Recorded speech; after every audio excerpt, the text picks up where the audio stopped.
The 11 states that have restricted residential coal tar use, California, Washington, Minnesota, Wisconsin, Illinois, Maryland, New York, New Jersey, Oregon, Colorado, and Vermont, did so primarily in response to stormwater quality concerns, not occupational cancer risk. The restrictions are almost entirely focused on exterior, exposed applications like driveways and paved surfaces where direct runoff into waterways is the mechanism of harm. Interior basement applications are a different case. A coal tar sealant applied to the inside face of a basement wall, below grade, never exposed to rainfall, never touching a drain system, does not enter stormwater. Several of the states that restrict exterior coal tar use have no explicit ban on below-grade interior applications. But the regulatory language is often imprecise, and homeowners and contractors frequently interpret a general restriction as a total ban even when the details are more nuanced. The bottom line on the restrictions is this: they are based on real science about real environmental harm from runoff exposure. They are not a conspiracy, but they're also not a perfect fit for every application context, and the broad brush of the regulation sometimes sweeps up uses that carry minimal environmental risk. Visual: a homeowner with a flashlight inspecting a damp basement wall, water stains visible near the floor. Let us get practical. You have a wet basement, or a cracked foundation wall, or a stone retaining wall that weeps moisture after every rain. What do you actually do about it? Step 1. Diagnose before you apply anything. Not all moisture problems in basements have the same cause, and applying a sealant to the wrong surface solves nothing. The first thing you need to determine is whether you are dealing with condensation, moisture forming on the wall from humid interior air, or actual water infiltration coming through the wall from outside. The test is simple. Take a piece of plastic sheeting, roughly 12 inches square. Tape it flat and airtight against the damp wall and leave it in place for 24 hours. If moisture forms on the side of the plastic facing the room, you have a condensation problem. If moisture forms on the side pressed against the wall, water is migrating through the wall from outside. These two problems have completely different solutions. Visual: a hand pressing a piece of plastic sheet against a basement wall with masking tape on all 4 edges. If it is condensation, the fix is better ventilation and dehumidification, not sealant. If it is genuine infiltration, you have a waterproofing problem and sealant is relevant. Step 2. Understand what sealant can and cannot do. No sealant, coal tar, crystalline compound, polymer membrane, or anything else can stop active water movement under high hydrostatic pressure coming through a crack that is actively flexing or shifting. If your foundation wall has a structural crack that opens and closes with temperature changes or soil movement, you have a structural problem that must be addressed before any waterproofing is applied. Sealants work best on porous surfaces where moisture seeps slowly through tiny capillaries in the material itself. That is the application for which coal tar is particularly well suited and where its internal crystallization mechanism is most effective. Step 3. Know your legal options. If you are in one of the 39 states where coal tar sealant remains legally available for purchase, you can find it at roofing supply companies, masonry supply dealers, and some hardware stores, typically under names like coal tar pitch, refined coal tar, or bituminous waterproofing compound. Expect to pay somewhere between $15 and $35 per gallon today. The days of $2 per gallon pricing reflect mid-20th century economics, not today's market. But it remains significantly less expensive than most professional waterproofing systems. Visual: a shelf in a masonry supply store. Dark containers labeled with various waterproofing product names. Application is straightforward.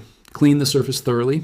Remove any existing paint, efflorescence, that is the white mineral crust that forms on wet concrete, and loose material. The compound needs direct contact with raw masonry to penetrate. Apply the first coat thinly, working it into the surface with a stiff bristle brush. Allow it to cure for at least 4 hours. Apply a second coat more heavily, ensuring full coverage of all pores. Do not apply below 40 degrees Fahrenheit. The crystallization process requires ambient warmth to complete properly.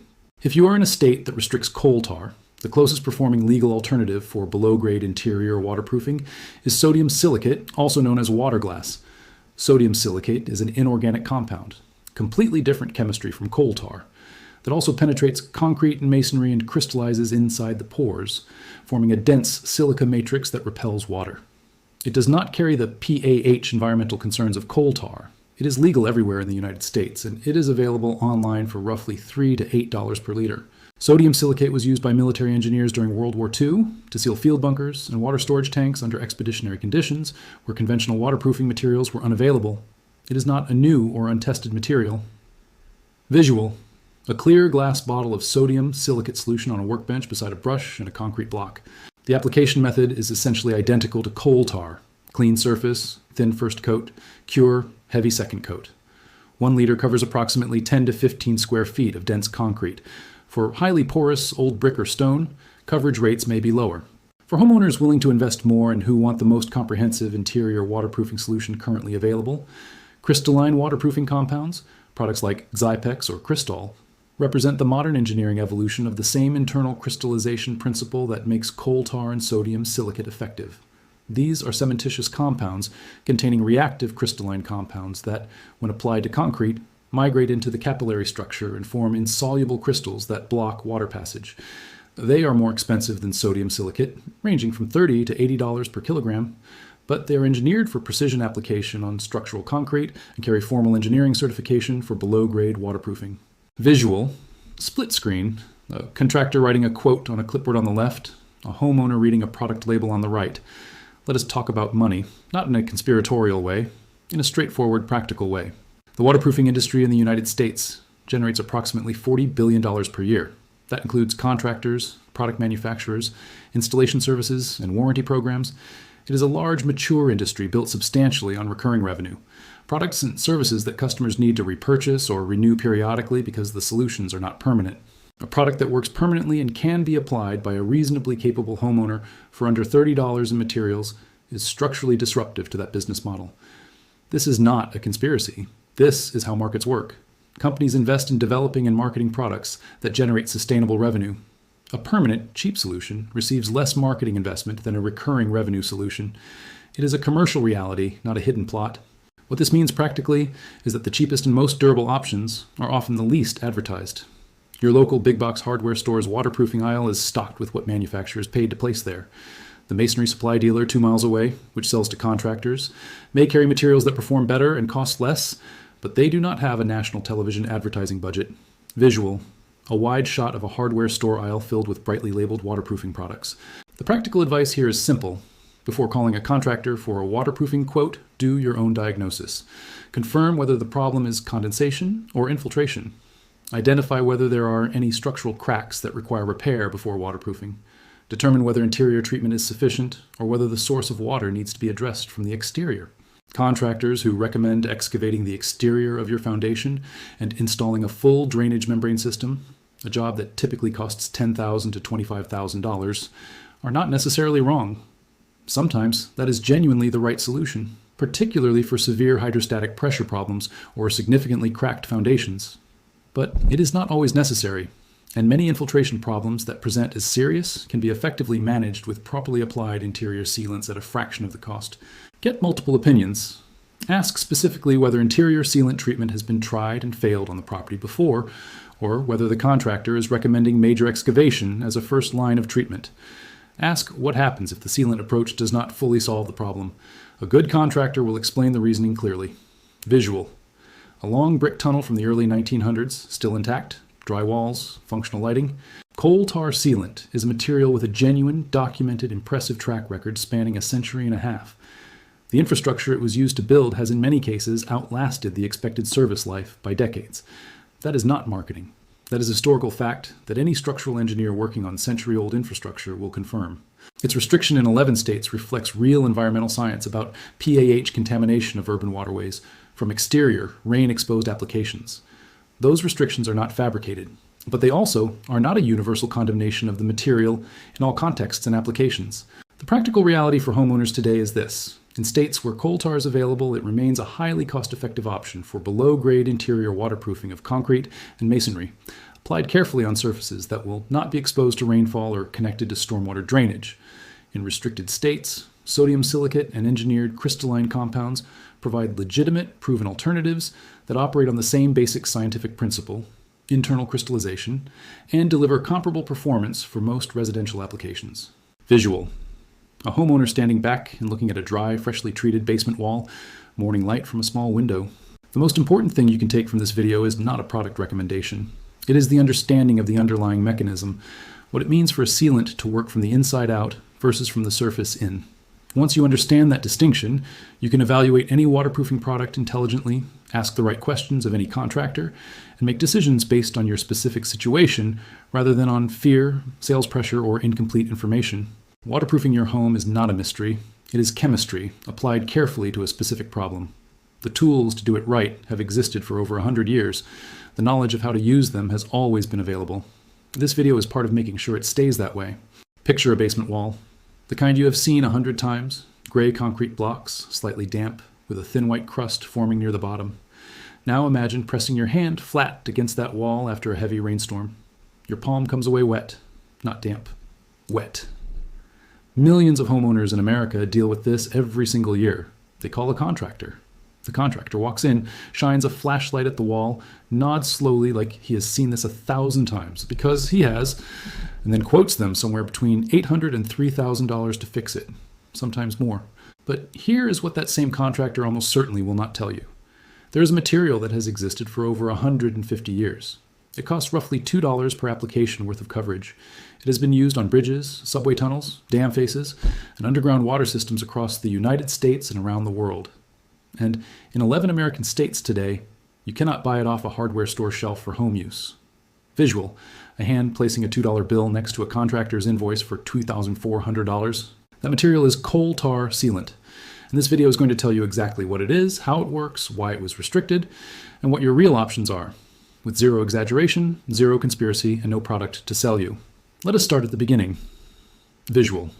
A steel furnace glowing orange in an old industrial plant. Black liquid running through pipes. Coal tar is not a man-made chemical invented in a laboratory. It is a thick, dark, oily liquid that forms naturally as a byproduct when coal is burned at extremely high temperatures to produce coke, the purified carbon fuel used in steel manufacturing. Think of it this way.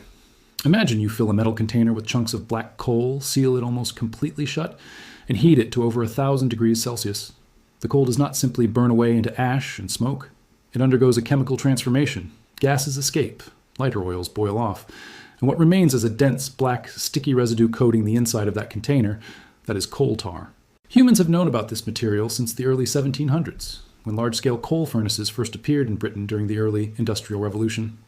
Workers quickly noticed that the black residue left behind was extraordinarily water-resistant. Wooden ship hulls were coated with it to prevent rot and water intrusion. Railroad ties were soaked in it to stop decay from soil moisture. Underground pipe joints were packed with it to prevent seepage. Visual. A cross-section diagram of a wooden ship hull with a dark coating layer labeled coal tar. By the mid-1800s, coal tar was one of the most widely used industrial materials in the Western world, not because anyone marketed it aggressively, but because it worked, it was cheap, and it was everywhere. Coal tar was essentially a waste product of iron and steel production. Industries were practically giving it away. The chemical reason coal tar works so well as a water barrier comes down to its molecular composition. Coal tar is rich in something called polycyclic aromatic hydrocarbons, PAHs for short. These are dense, heavy organic molecules with tightly bonded ring structures. When coal tar is applied to a porous surface like concrete or brick and allowed to penetrate, those PAH molecules do something that most surface coatings simply cannot do. They migrate into the tiny pores and capillaries of the material itself, where they react with moisture already present and gradually crystallize into a dense hydrophobic matrix. Visual. A microscopic zoom into the pores of a concrete block. Dark molecules flowing in and solidifying like slow-moving resin. Hydrophobic means water-repelling. A crystallized hydrophobic matrix deep inside the pores of a wall means water physically cannot pass through, not because something is blocking the surface from the outside, but because the inside of the wall itself has been chemically altered to repel water. This is the core distinction between coal tar and almost every modern waterproofing product available today. Modern polymer-based sealants, the ones sold in big box hardware stores for $30 to $80 per container, work by forming a thin film across the surface. That film is effective, but it sits on top of the material. Over time, temperature fluctuations cause it to expand and contract. Moisture gets behind it, it peels, cracks, or simply loses adhesion and fails. Most manufacturers recommend reapplication every 3 to 7 years. Coal tar, once cured, does not sit on the surface. It becomes part of the molecular structure of the material it penetrates, which is why infrastructure sealed with coal tar in the 1930s and 1940s is often still functioning today. Visual. Black and white archival footage of large dam construction. Workers applying dark liquid to stone surfaces. By the early 20th century, coal tar sealant had become standard practice in American civil engineering, not because it was fashionable or new, because engineers tested materials under real-world conditions and coal tar consistently outperformed everything else available. The New York City subway system, construction of which began in earnest in 1900, used coal tar-based waterproofing extensively throughout its tunnel walls. The engineers building those tunnels understood that they were burrowing through saturated soil under a city built on an island. Water intrusion was not a theoretical risk. It was a constant, immediate reality. Coal tar provided the internal crystalline barrier that kept those early tunnels dry enough to function. Visual, a subway tunnel from 1910. Workers with brushes applying a dark material to curved tunnel walls. Large-scale dam construction through the 1920s and 1930s relied on coal tar for sealing the downstream faces and drainage channels of concrete structures. The Hoover Dam, completed in 1936, incorporated coal tar-based materials in its drainage and waterproofing systems, a structure that has now been standing and functioning for nearly 90 years. Municipal water systems across American cities used coal tar to line the inside of cast iron and concrete water pipes throughout the early 20th century. This was not just about preventing leaks outward, it was also about preventing soil contaminants from migrating inward into the drinking water supply. The material was so effective at sealing pipe joints and interior walls that the American Water Works Association formally recommended coal tar lining for water distribution pipes from the early 1900s all the way through the 1980s. Visual. A large underground pipe being lowered into a trench. The inside is coated in a smooth black material. At the residential level, coal tar pitch was sold in hardware stores across the country from roughly the 1910s through the 1980s. Homeowners used it to seal basement walls, coat foundation footings, and waterproof the exterior faces of below-grade concrete. Farmers sealed grain storage silos with it. Rural property owners sealed stone foundations with it. It was considered a standard, reliable, affordable material that any capable adult could apply themselves. A single gallon of coal tar pitch, which retailed for under $2 in the mid-20th century, could treat 50 to 100 square feet of concrete or masonry surface. For a typical residential basement with 400 square feet of below-grade wall, the material cost was somewhere between $4 and $8. The labor was an afternoon with a stiff bristle brush. Compare that to today. A licensed waterproofing contractor applying modern polymer membrane systems to the same 400 square foot basement will charge, on average, between $1,200 and $4,000. The product cost is perhaps $150. The rest is labor, markup, and overhead, much of it justified by the complexity of the application process those modern products require. Visual, a government building exterior. Then a close-up of a printed EPA document with highlighted text. So what changed? Why is something that built American infrastructure now restricted in 11 states for residential use? The answer involves real science, legitimate environmental concerns, and, it is fair to say, a regulatory process that did not always draw careful distinctions between very different kinds of exposure. In 1985, the United States Environmental Protection Agency published a formal review of polycyclic aromatic hydrocarbons, the molecular compounds that make coal tar an effective waterproofing agent. The review classified coal tar as a probable human carcinogen, placed in Group B2 under the EPA's cancer classification system. Visual, a molecular diagram of a polycyclic aromatic hydrocarbon. Clean, scientific, no dramatic music. This classification was based primarily on studies of occupational exposure. Workers in coal tar distillation plants, coke oven operators, and chimney sweeps who had experienced direct, prolonged daily inhalation of concentrated coal tar vapors over working careers spanning decades. Those studies showed elevated rates of skin cancer and lung cancer in workers with extreme long-duration exposure. Now, here is where the science becomes important to understand carefully. High-dose, decades-long occupational inhalation of concentrated industrial fumes is a very different situation from a homeowner applying a diluted sealant to an exterior foundation wall outdoors once every 10 or 15 years. The exposure profiles are not remotely comparable. Regulatory science generally acknowledges this distinction through something called dose-response analysis, the basic toxicological principle that the dose makes the poison. However, once a carcinogen classification exists, regulatory agencies operate under precautionary principles that do not always require proof of harm at residential exposure levels. The classification alone creates legal and liability frameworks that can justify restriction. But the more significant environmental concern, and this one has stronger scientific grounding, is about water runoff, not human inhalation. Visual, rainwater running off a paved driveway into a storm drain, then a stream near a suburban neighborhood. Coal tar sealant applied to driveways, parking lots, and outdoor surfaces is exposed to rain. When it rains on a sealed coal tar surface, small particles of the sealant wash off and enter stormwater runoff systems. That runoff flows into streams, rivers, lakes, and groundwater. PAH compounds accumulate in aquatic sediments, where they are toxic to fish, amphibians, and aquatic invertebrates at relatively low concentrations. Studies conducted by the United States Geological Survey beginning in the early 2000s found consistently elevated PAH concentrations in urban stream sediments near areas with high concentrations of coal tar-sealed parking lots and driveways. A 2005 USGS study found PAH levels in runoff from coal tar-sealed surfaces that were, on average, 65 times higher than runoff from surfaces sealed with asphalt-based alternatives. That is a real, documented, measurable environmental impact. It is not invented or exaggerated. Aquatic ecosystems near dense urban areas show genuine ecological stress from PAH accumulation in sediments.